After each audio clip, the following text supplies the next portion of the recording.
Thank you for joining us. Today we are here to talk about the latest report that has just been published by the Competence Steering Group.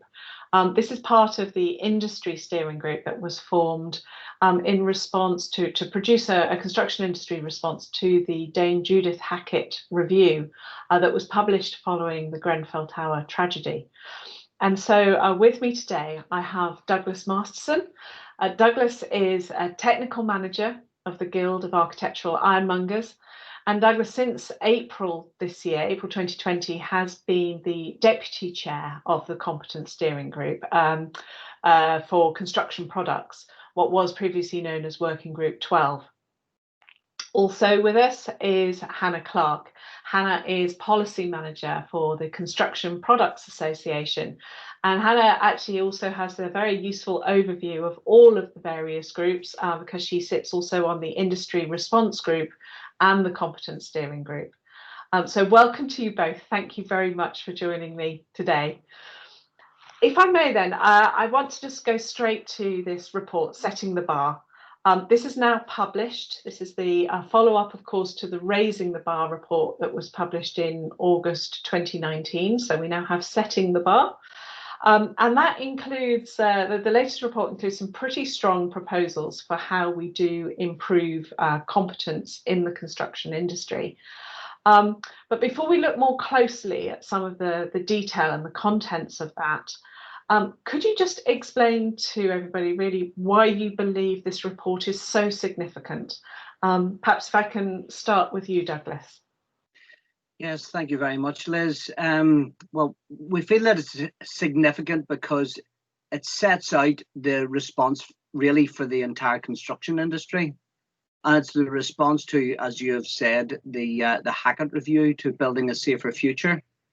So last year we had published the Raising the Bar, and after that we had given industry an opportunity to consult on that. So there was a consultation period. So it wasn't just a report that was put out there for no apparent reason. It was there because we wanted to try and find out exactly what the construction industry felt.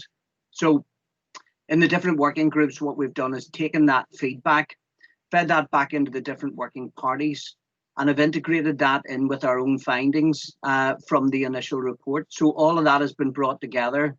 So we've now crystallized all that information and brought it into the one report, which is the Setting the Bar, which, as you say, has now been published. So how about you, Hannah? Yeah, absolutely. This is really about industry responding to the Hackett report. It's very important to us that we are landing each and every one of those recommendations. And having done this huge amount of work on competence and its positioning, it's now important that we really ensure that this gets delivered. So this is about making sure that the messaging is very clear and focused about what this road ahead looks like. Also, I think this represents an enormous commitment from industry. This is an industry-led response, both to the Hackett report and to the government's position. So it really does represent an enormous amount of effort from industry.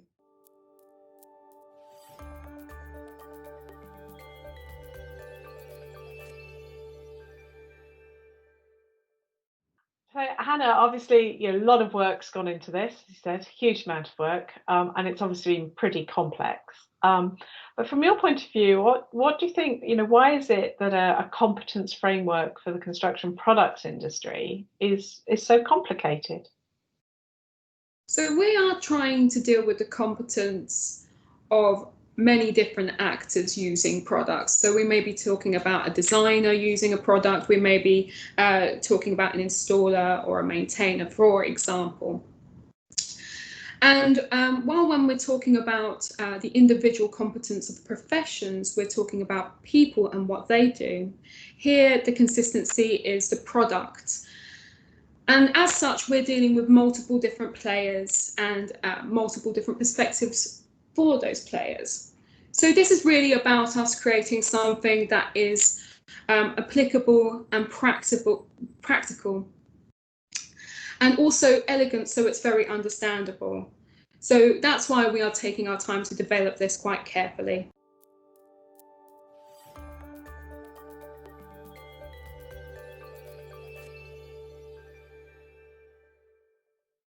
Douglas, your latest update, the latest report from your working group within the Setting the Bar report makes it clear that actually your final recommendations we probably won't see until Q4 in this year. I mean, I guess that potentially not even before, I don't know, February or March next year. So I think, can you tell us a little bit more then about what is the work that's going on now, or between now and then? What is it that you still have to do? What can we expect to see when it comes out? Yeah, we've put a lot of time and effort and determination into creating a number of separate working parties within WG12. And I must say that WG12, we're very, very fortunate. We're very lucky. We've very talented individuals who have given up a lot of their time already on this for the good of industry, and we're certainly very appreciative. But some of the key areas that we're looking at is collaboration, so that we're not just looking at what we're doing in construction products in its own silo, but we're taking a look at how it overlaps in other areas. So there are two key areas that we have chosen that we're looking at the moment. And one is with Working Group 0. Working Group 0 is the overarching competence body. And the other one that we're working with is WG2. And WG2 are the installers. And both these are important to ourselves. From a WG0 perspective, they have a number of tasks that they're involved in. One of them is the extremely important task of the creation of a suite of new national standards in the whole area of competence. And that's competence with regards to building safety manager, principal designer, principal contractor. But it's also looking at the creation of a benchmark competence framework. And that's something that's really important to ourselves from a WG12 perspective, because we have been involved in the creation of our own competence framework for construction products. So when we're taking a look at how we are going to have our framework put together, and we're taking a look at areas such as skills and knowledge and experience and behavior, it was really, really important to us that we're all effectively singing off the one hymn sheet, that we're all looking at it from the same perspective. So we have been working very closely with WG0 in respect of that we've got our framework and something that is has correct methodologies, that has something which is measurable. So we're working very closely on that. The other area that, or the other group that we're working with specifically is WG2, as I've said, the installers. And of course, it really goes without saying that you can't just supply product. It's all about how it's installed on site. So our own framework that we have, it's really important to us that we know that it will be used in various different other ways and that it can be used by other groups. Installers was a particularly important one for us to ensure that whenever the product is supplied, that it is installed and is installed in a competent manner. Now, there are other working groups that are on our hit list, for want of a better word. We do want to work with supervisors. We want to work with procurers. We want to work with designers. But we're conscious that Rome wasn't built in a day. So we've concentrated on WG0 and WG2 first. And then as we continue our journey, then we'll take a look at how we can continue our work and start to work more closely with these other groups.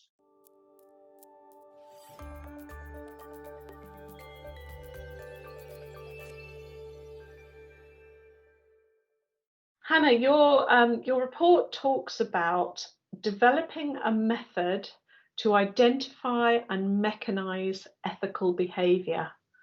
Can you speak to this a little bit more and really expand on this? What does that actually mean? Absolutely.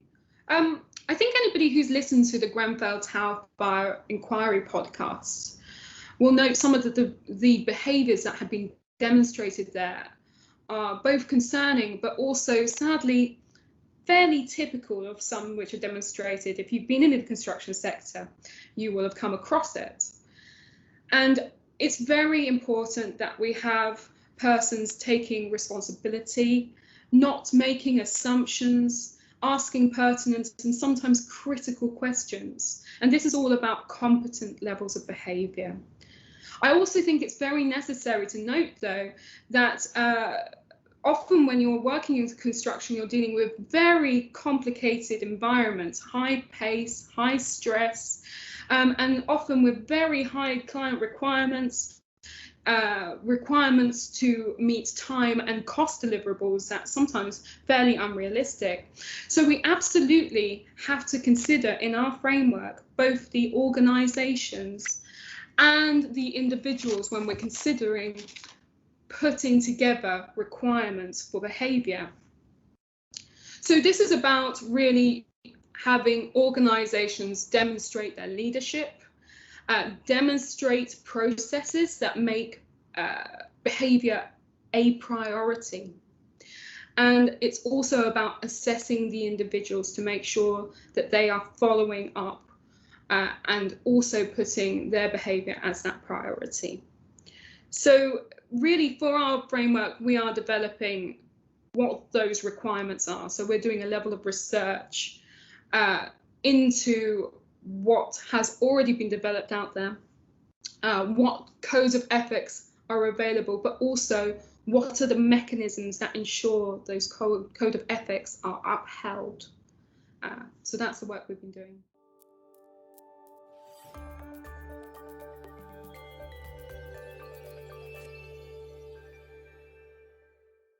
You're also looking at exploring the idea of using this competence framework as a way to sort of underpin product guarantees and warranties.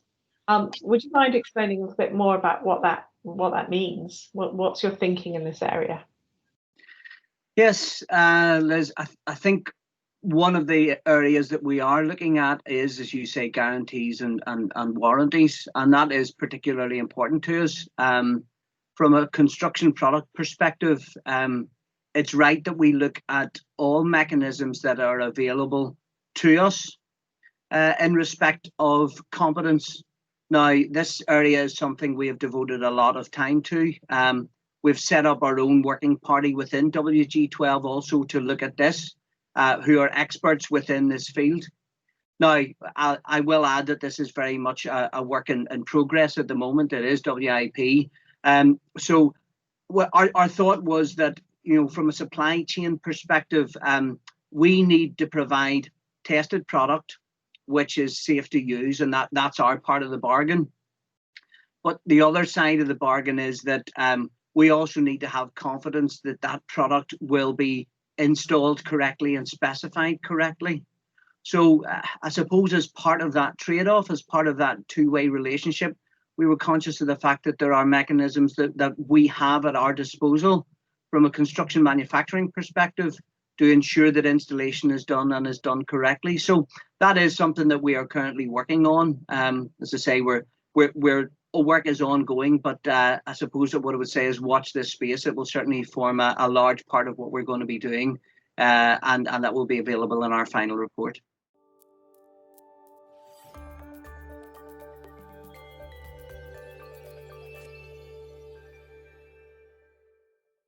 Hannah, the work that you've been looking at as a group is not just about establishing the qualities needed for, you know, competent selection and implementation of products and installation, as you've mentioned.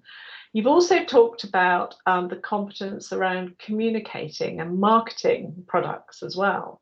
And so I'm really interested in, you know, if you could tell us a little bit more about that, and what is the latest. You know, what's the latest on the work of the Marketing Integrity Group that I know has been sort of running in parallel with what you've been doing? Absolutely. The Marketing Integrity Group is a CPA initiative that has been set up in direct response to Chapter 7 of the Hackett Review. And that's really about us as an industry saying, yes, we are going to up our game in how we are going to be communicating about products. That is very important to us.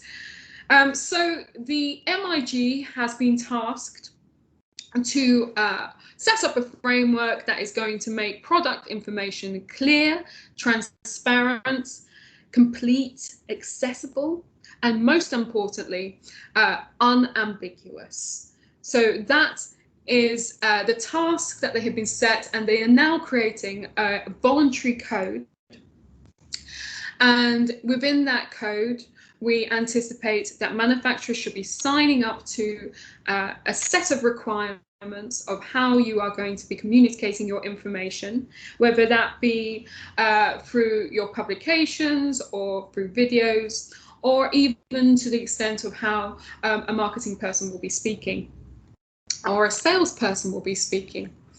So we would also, on the other side of that, be putting in some work to ensure that the rest of the supply chain demand that manufacturers be using that code and be demanding that level of quality.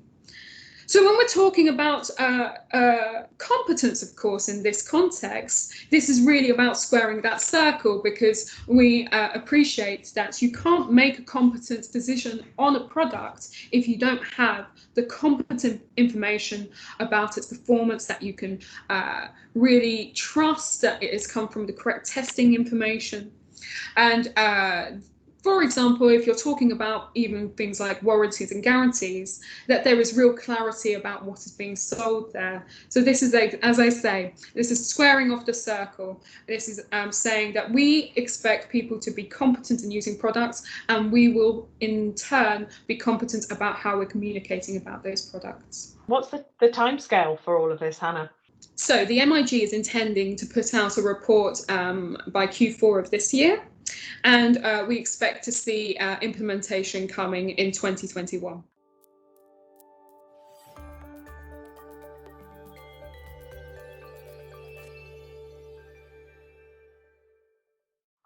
What advice would you give to someone like me? You know, how do I navigate my way through something like this to really get the value from it? It's not so much complicated as it is complex. We are dealing with an industry that is made up of many different industries, and as such we've got many different variables that we have to tackle when we're trying to consider bringing this all together and considering a more integrated approach.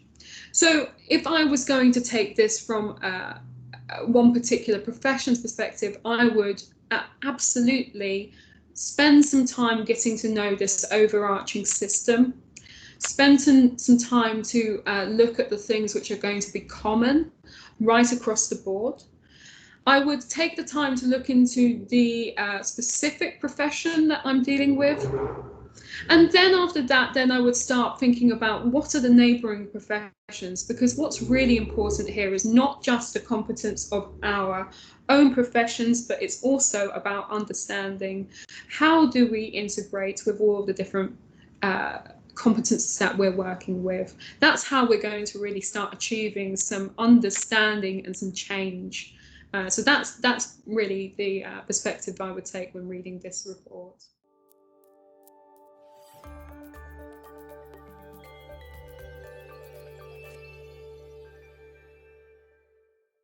Obviously, this work, you know, extends well beyond the construction product sector, and actually, you know, incorporates the whole of the construction industry in effect. So I'm just interested in perhaps your final word of, you know, if you could just summarize the most important message that you would like the construction industry to take from this report as it stands today, or what would you say to the industry as a whole? Perhaps start with you, Douglas. Yeah, I suppose, and sum it up in 3 words, that competence is key. It really is, and it's key across the whole industry, not just in our sector, although obviously of huge importance to us in the construction products industry. But it's key, and it's key across all the different stages. So not just from manufacture of product, specification, supply, installation, inspection, maintenance, end of life. This runs the whole way across all aspects and across all actors within the industry. So we've started this process. It started really with Dame Judith Hackett, and And really, she pilloried the industry when she said that there was this race to the bottom approach. And those words really stung. It stung, I'm sure, many of us, but it also struck a chord. So really the challenge to us is, yes, it is to raise the bar. It is to set the bar higher than ever before. And it's hopefully to learn the lessons from what we've seen so that the likes of the tragedies that we've seen in Grenfell just don't happen again, because we have raised the bar in relation to our competence across the whole industry. That's my final word on it. And Hannah, what would you say? So I would say when it comes to WG12's work, the product competence work, this is very much not just about manufacturers. This is about clients recognizing the value of products. It's about designers understanding the essence of products. It's about installers using them in the right way, and for building users to use them in the right way, for them to be correctly maintained. And also for us, we want our members, the CPA members, to know that we're doing this on behalf of them to ensure that the good work of our sector is properly utilised to create quality buildings.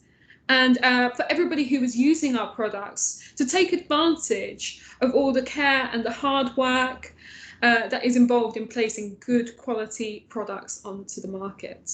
That is a really, really helpful quick summary of setting the bar and the work of Working Group 12 and the Construction Products Competence Working Group. So thank you, Douglas, and thank you, Hannah, for your time today to tell us a little bit more. The report, Setting the Bar, is available from the Construction Products Association website. Absolutely. Yeah. So you can download it today, and I'm sure that will create a lot of discussion for the months to come. And thank you both for your time today. Thank you so much, Liz. You're very welcome. Thank you, Liz. Bye.